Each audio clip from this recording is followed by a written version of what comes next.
అరగొట్టం మందేస్తావా? వేస్తానన్నా. అయితే ఈ సగం నాది, ఈ సగం నీది.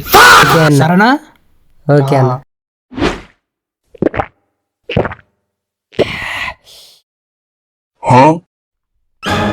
తాగనా? నేను నీ సగం తాగమన్నారా? నువ్వు నా సగం తాగినవేమ్రా? సగమే తాగినాగానా? అట్లా లే. నేనేం చెప్పినా? ఈ సగము నాదని చెప్పిన, ఈ సగం నీదని చెప్పిన. నువ్వు నా సగం ఎట్లా తాగినవురా? తాగాలి కదా. నువ్వు నా సగం ఎట్లా తాగుతావురా? అట్టే నా తెచ్చి నా సగం నాకు ఇచ్చి ఇప్పుడు లే. ఫస్ట్ నువ్వు ఎట్లా తాగుతారన్నా? నువ్వు నీ సగం తాగమన్నారా? నువ్వు నా సగం ఎట్లా చేసి తాగినవురా? నువ్వు తెచ్చి తెచ్చి నా సగం నాకు ఇచ్చి ఇప్పుడు లేవు. ఫస్ట్ నువ్వు చెప్పి నా సగం నాకు ఇరా. నువ్వు లే పైకి లేరా? నువ్వు పైకి లేవు లేరా అంటే నువ్వు పైకి లేవురా పైకి.